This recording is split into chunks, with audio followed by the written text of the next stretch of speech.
اعوذ باللہ من الشیطان الرجیم، بسم اللہ الرحمن الرحیم۔ ناظرین، میری آج کی یہ ویڈیو حتیم کعبہ کے بارے میں ہے۔ حتیم کعبہ کیا ہے؟ حتیم کعبہ کی حقیقت کیا ہے؟ حتیم کعبہ کو خانہ کعبہ میں شامل کیوں نہیں کیا گیا؟ اور حتیم کعبہ اور بیت اللہ کا آپس میں کیا تعلق ہے؟ اور حتیم کعبہ میں نماز پڑھنے کی اتنی اہمیت کیوں ہے؟ ان سب کے بارے میں آج میں آپ کو اپنی اس ویڈیو میں بتاؤں گی۔ ناظرین، جب بھی ہم خانہ کعبہ حج بیت اللہ کے لیے یا عمرہ شریف کے لیے جاتے ہیں تو خانہ کعبہ کے ساتھ متصل جگہ جس کو حتیم کہتے ہیں، وہاں پر لوگوں کا ایک ہجوم ہوتا ہے جو کہ نوافل ادا کرنے کے لیے جگہ تلاش کر رہے ہوتے ہیں۔ اور وہاں پر نوافل پڑھنا کی فضیلت کیوں اتنی زیادہ ہے، اور حتیم کیا ہے، اور حتیم کی جگہ کی اہمیت اتنی زیادہ کیوں ہے۔ کعبۃ اللہ کے شمال کی جانب دیوار سے متصل ہلالی شکل کی دیوار کے اندر جو جگہ ہے اس کو حتیم کہتے ہیں، اور یہ تقریباً 6 گز شرعی ہے، اور کعبۃ اللہ کی شمالی دیوار کے مغرب اور مشرق میں آمد و رفت کا راستہ ہے۔ حتیم کے باہر سے طواف کرنا ضروری ہے، اس کے بیچ سے گزرنا درست نہیں ہے۔ کعبہ شریف کی شمالی جانب ایک قوس نما دیوار بنائی ہوئی ہے۔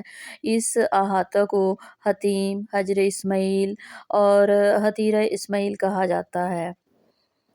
حضرت عائشہ صدیقہ رضی اللہ تعالیٰ عنہ نے حضور اقدس صلی اللہ علیہ وآلہ وسلم سے سوال کیا، اس دیوار کی حقیقت کیا ہے؟ کیا یہ بیت اللہ میں شامل ہے؟ تو نبی کریم صلی اللہ علیہ وآلہ وسلم نے فرمایا کہ یہ بیت اللہ میں سے ہے، اور ام المومنین رضی اللہ تعالیٰ عنہ نے عرض کیا تو پھر اسے بیت اللہ میں داخل کیوں نہیں کیا گیا؟ حضور صلی اللہ علیہ وآلہ وسلم نے فرمایا، عائشہ، تیری قوم نے جب بیت اللہ کی تعمیر کا منصوبہ بنایا تو انہوں نے پاکیزہ حلال مال خرچ کرنے کی پابندی لگائی تھی۔ اس طرح جو فنڈ جمع ہوا وہ پوری عمارت کے لیے ناکافی تھا، جس کے پیش نظر انہوں نے شمالی جانب سے کچھ حصہ چھوڑ کر خانہ کعبہ کو تعمیر کیا اور یہ تعمیر مکمل کر لی۔ عائشہ، اگر تیری قوم کا زمانہ جاہلیت قریب نہ ہوتا اور مجھے ان کے انکار اور باہمی تصادم کا خدشہ نہ ہوتا تو میں حتیم کے حصے کو بیت اللہ میں ضرور شامل کرتا۔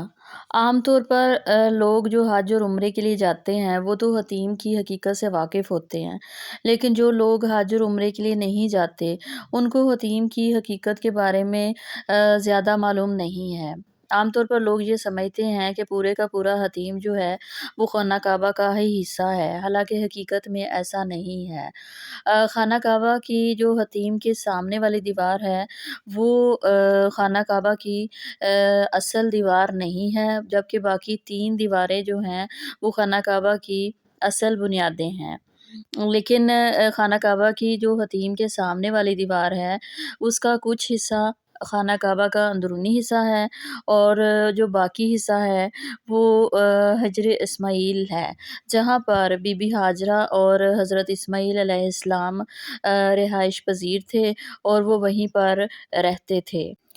ناظرین، جب حضرت ابراہیم علیہ السلام اور حضرت اسماعیل علیہ السلام نے خانہ کعبہ کی تعمیر دوبارہ سے کی تو انہوں نے خانہ کعبہ کی تعمیر ان کی اصل بنیادوں پر ہی کی تھی، لیکن جب ان کے بعد خانہ کعبہ کی تعمیر کی گئی تو اس وقت قریش کے پاس ناکافی سرمایہ ہونے کی وجہ سے اور حلال سرمایہ کی کمی کی وجہ سے خانہ کعبہ کی تعمیر اس کی اصل بنیاد پر نہیں ہو سکی، اور اس کی 3 دیواریں اس کی اصل بنیاد پر قائم کی گئیں، جبکہ شمالی دیوار جس کا 3.1 میٹر حصہ جو ہے وہ خانہ کعبہ میں شامل نہیں کیا گیا، اور وہ بغیر چھت کے رہا، اور وہ حجر اسماعیل میں شامل ہو گیا۔